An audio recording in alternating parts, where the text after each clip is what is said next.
Alors, bonjour. J'ai eu beaucoup de demandes pour le cal. Comment coudre la bande de boutonnière.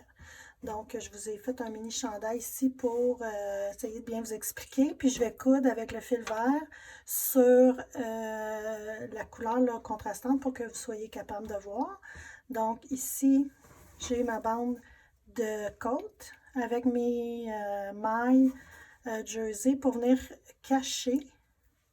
Ici, dans le vrai, c'est coupé ici. Donc, moi, je l'ai juste fait là, en jersey pour pas faire tout ça en rond et couper parce que je ne suis pas rendue là. Donc, voilà. Donc, on est comme ça ici.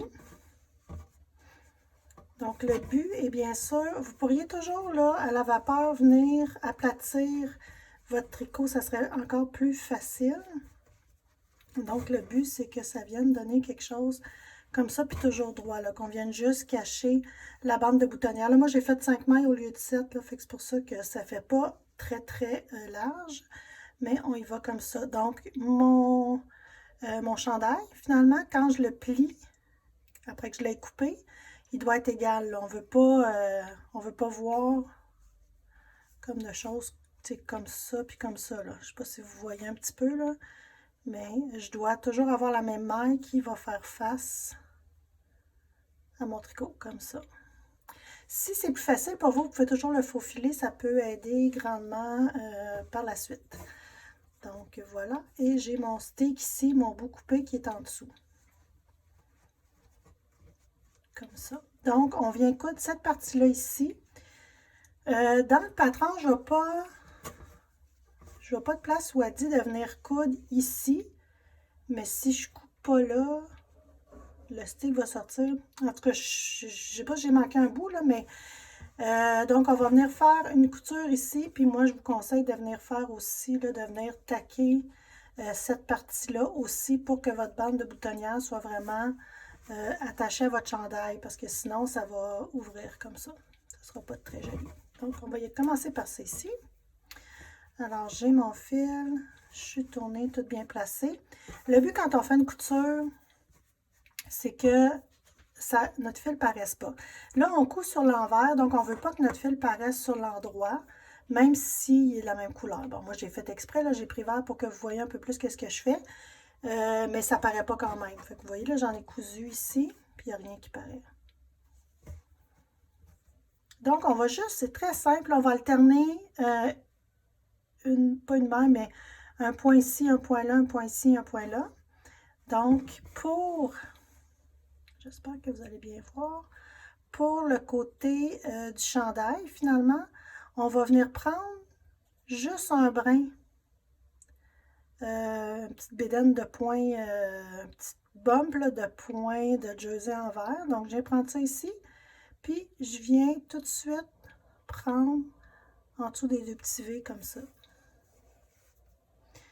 Ça peut être différent, c'est pas quelque chose qu'on va voir. Mais on aime toujours ça quand c'est bien fini. Donc, là, je viens de passer ici, je vais passer en dessous de celui-là ici, puis je m'en viens là. Une autre raison pourquoi peut-être le faufiler un peu ou à tout le moins mettre des épingles, c'est que là, vous, c'est plus long, là. Donc, on va être sûr qu'on arrive au bout comme il faut sans trop tirer une partie plus qu'un autre parce qu'elle dit de le faire un peu plus court, si je ne me trompe pas.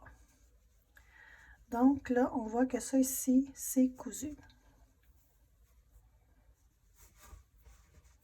Donc, c'est quand même assez simple. On va chercher le petit bump. On peut en passer aussi, on n'est pas obligé de tous les faire. Si vous trouvez que c'est trop épais, là, je l'ai fait en 2 coups, je viens chercher mon petit chose ici. Si vous trouvez que c'est trop épais, vous pouvez défaire votre fil. Ici, là, vous pourriez défaire votre fil en 2. Bon, parce que je veux le faire, ça se dédouble souvent facilement tout seul. Puis là, comme je veux le faire, ça ne fonctionne pas. Bref, vous dédoublez votre fil, puis là, vous pouvez prendre juste un fil pour venir le coudre. Donc, c'est toujours la même petite chose comme ça. Puis ici, on vient chercher là, etc. Puis, retournez souvent votre travail pour être certaine qu'on ne voit pas qu'est-ce qui se passe ici, qu'on ne voit pas le fil. Donc, voilà pour ça. Je vais juste couper mon fil. Prendre un petit bout de fil. Là, c'est sûr que pour venir coudre cette partie-là ici, pour venir fermer là, ma boutonnière, il y a plusieurs options. Fait que allez-y vraiment toujours pour pas que ça paraisse. Donc, on peut y aller avec une couture invisible si vous avez déjà fait de la couture. Bon, vous venez arrêter votre fil. Je le ferai pas. Je vais le passer par ici.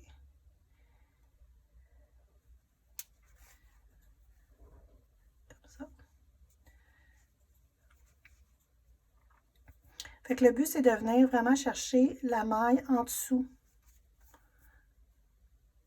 Et l'autre maille qui est un peu cachée.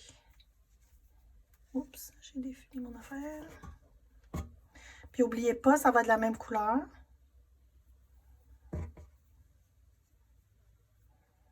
Donc là, j'ai pris celle en dessous ici. Je vais venir chercher ma maille qui est en dessous.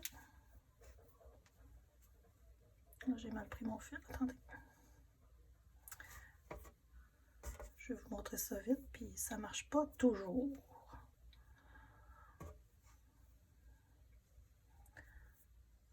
Donc, prenez aussi, quand on fait de la finition, c'est important de venir prendre notre fil au complet, ça va faire une plus belle job. On s'en va ici. Fait qu'on peut l'ouvrir un petit peu, sachant que quand on va tirer sur notre fil, ça va tout se cacher. Là, je tire, puis je tire ici, attendez un petit peu. Voilà, fait que ça va faire quelque chose qui est comme ça ici, ça va être fermé. Puis, en le bloquant, ça va s'aplatir ici. Donc, voilà. Bonne couture!